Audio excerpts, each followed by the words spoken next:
Hello, and welcome back to our series where we are building a people and culture management system. We are currently working on the total rewards portion of this, particularly the dynamic and interactive salary analysis portion. This series is brought to you by Prairie HR Solutions. My name is Jake Finger, Principal Consultant and Founder here at Prairie HR Solutions. And in this video, I would like to do the final piece of filtering data for this dashboard here. And then once we get that done, we can do a little bit of cleanup, and then this portion will be finished. So if you haven't watched my previous videos, I suggest you do that because we essentially built this from scratch. And this exists on a web browser. And what the intent of this is it takes data from a spreadsheet. It's an employee database of sorts. It also is the same spreadsheet that our records management tool also dives into and pulls. But what happens is it sends data over here to our client side, this UI, and then it populates it in a chart. Now, this right here is every single employee within the company. And you can see that by some of the calculations it runs based on the data in here. What we did to enhance this was to create a series of filters. So a user could filter this by division, and then it would only populate those employees in the division. And we can also do it by job title. Now, we don't have it broken down. The way our data is structured is it's 500 randomized employee data sets. So in, of course, real world, you would have finance division having all the accountants, the accountant coordinators, or whatever it is the job titles are within that. So you could simply filter down and drill into that within the finance. But because the way our data is set up, it's just randomized data.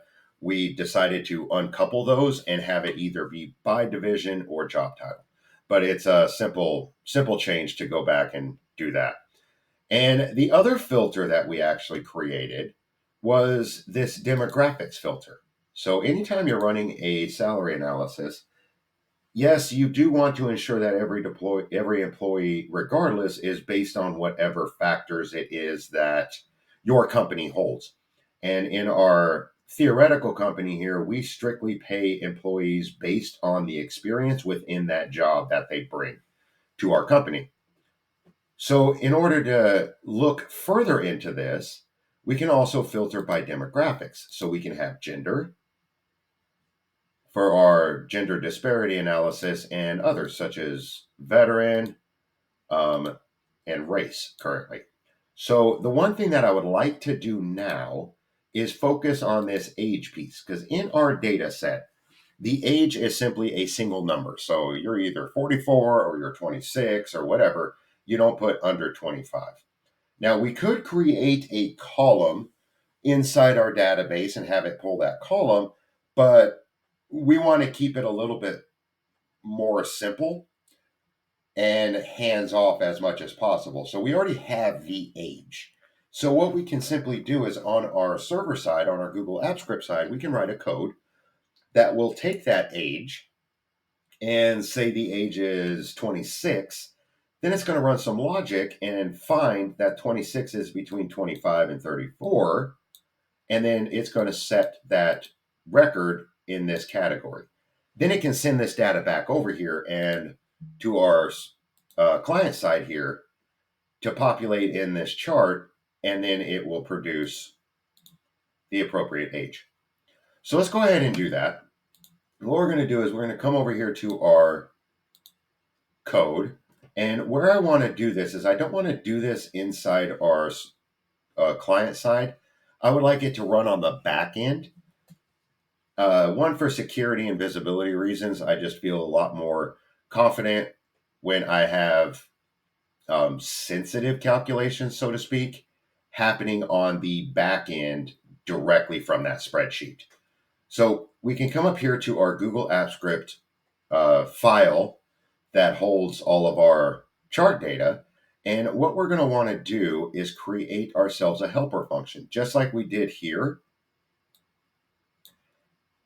we created a function to specifically handle getting a raise for our experience, gender, and all that.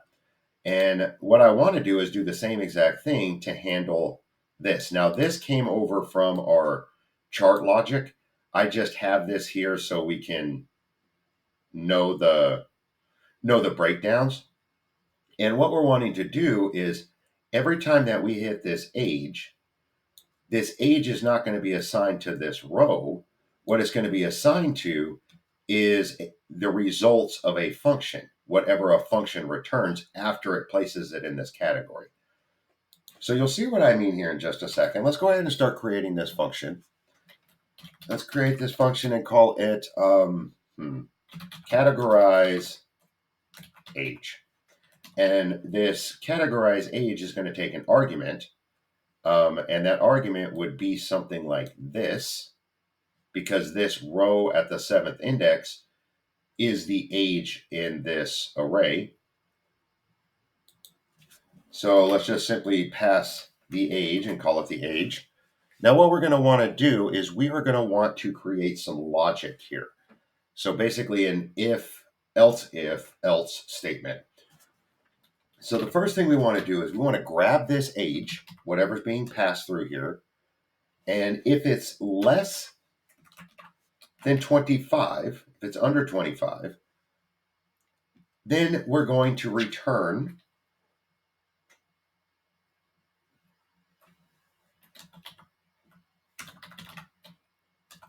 under 25. Now remember, it's got to be exact.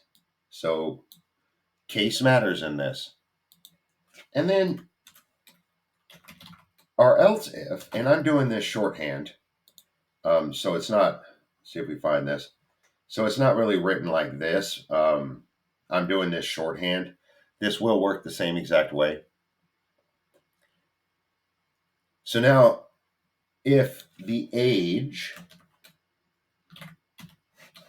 is between 25 and 34, so if it's greater or equal to 25, and so we'll have to do a comparison here, and the age is less than or equal to 34, then we want to return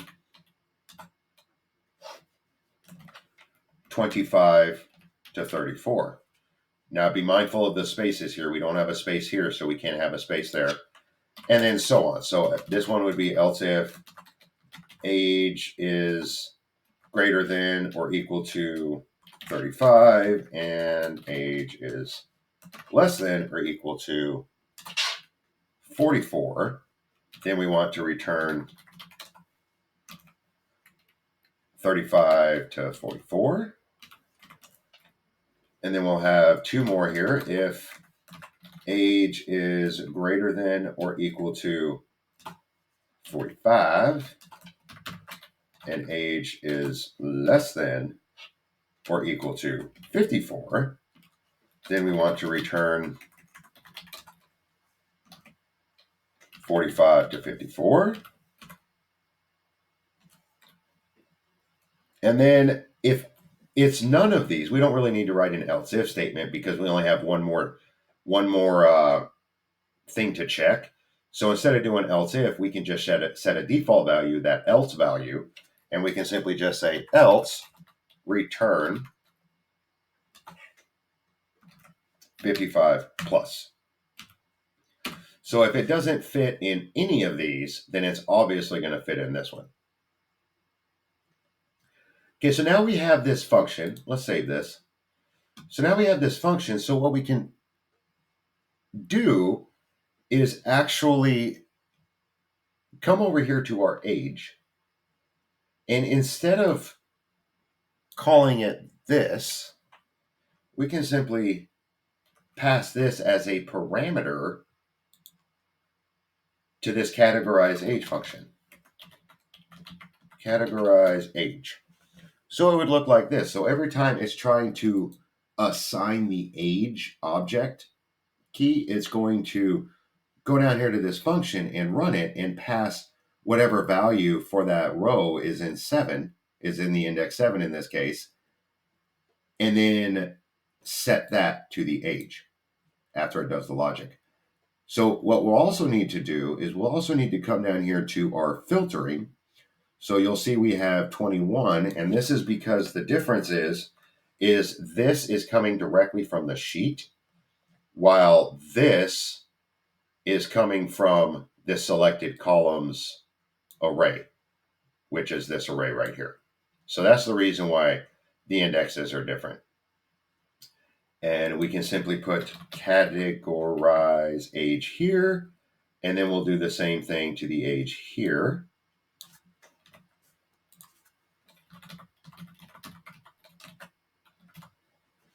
Age there, and that should take care of it. So let's go ahead and save this and then give it a go.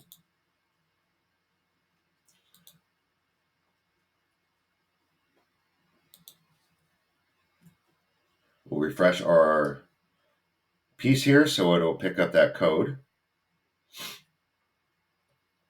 Okay, so something's not populating here, so something's a little bit missed. Let's refresh it and see if it's just internet or whatnot.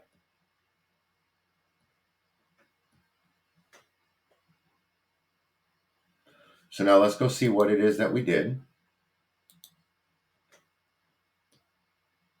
We might be missing a error here. So let's run instead. Let's see what we got. Categorize age. Let's run this and see what happens. Okay, so it's not that code. So let's scroll through here and see what it is that we have happening here.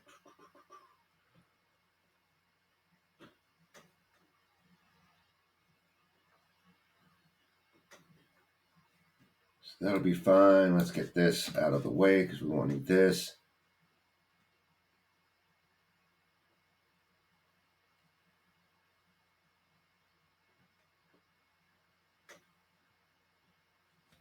Okay, so let's just go line by line here and see what happens, and then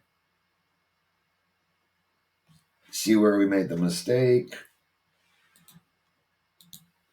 Okay, we have a typo. I see it now. Categorize, guys. It's not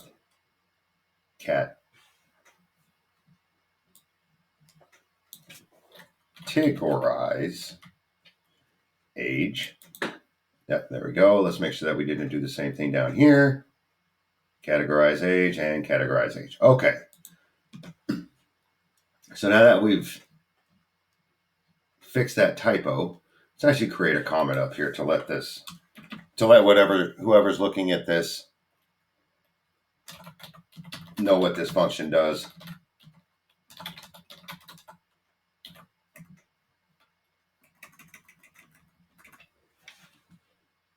I guess we really didn't need to do that because the descriptive is there. But all right, so let's go back over here to our page here. I was trying to run a function that didn't exist. Let's see how this does. Okay, good. So now we have that. So now when we come up here, what we can do is make sure our genders and everything work. And our race. And now let's do age. And there we go. Ooh, yeah, we got to change some colors. As you can see, when you're looking at all employees, it can get kind of cluttered. But let's drill down and do, say, our human resources,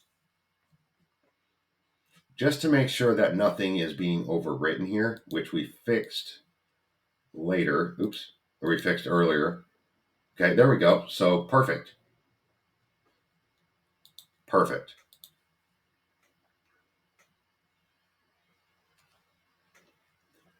And then we can filter this down by age and whatnot. Okay, good. Good. That's interesting. Yeah, you can see that this is randomized data because if you were looking at this and if you were a comp professional, you were running the analysis in your head right now, and I picked it up right away. So we have a person here that's has 26 years of experience, but their age is 25 to 34. So they really must have started their profession early on in life. But that's just the fun of randomized data. You never know what you're going to get. Okay, perfect. And let's make sure that our line here works. Yep, sure does. Okay, good. Good, good, good. So we now have a fully functional piece, a functional dashboard for our compensation. So now the one thing that I like to do once I get it functional and actually working, I like to then go through and enhance it a little bit. Like you'll see that our salary analysis for, this title up here changes for the division. And if you watch my previous videos, you'll remember that we just set it specifically to gender. What I would like to do is use that same logic. So if you remember the code, or remember when we did that in that code, you can go back and look at that episode and see how we did this. All I'm going to do is go in here and use this same logic, except for division. I'm just going to pass the gender in here. And I'd like to change this, actually, this default piece here. So let's come over here to our code because default's kind of, bland. So our chart legend, let's find out where our chart legend is.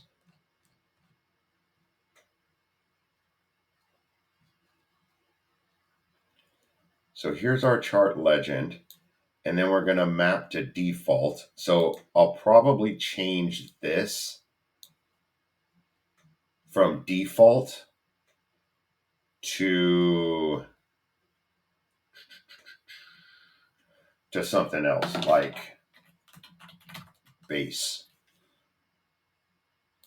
So if we change this to base and whatnot, change that all. We'll have to go through and change all of this, but I'd like to change that term. I won't do that now, but that's what I'll do offline. The one thing that I would like to do and bring y'all along with is when we do a salary analysis, like say we do have somebody coming in HR. Now this is a mess. It's like a shotgun blast if we're looking at salary over experience. There's a lot of disparities here when it comes to pay. So one thing that we are looking at, particularly with this trend line. So this trend line is simply just saying this is a line that best fits the data. Now you can see that the slope of this line is negative. It decreases in salary over the experience in years. So that's not a good situation if you're trying to retain employees.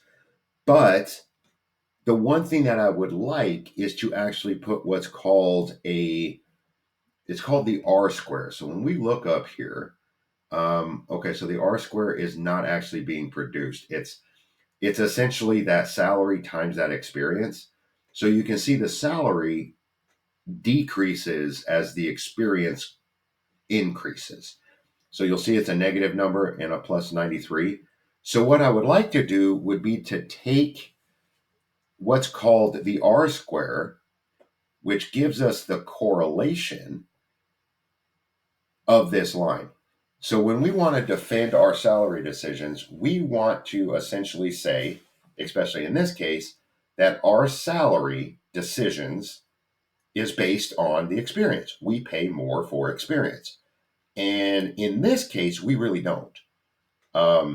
This would create, more drill down or whatnot. But in order to know how that correlates with our current data, we're going to need that number. And I'd like to put that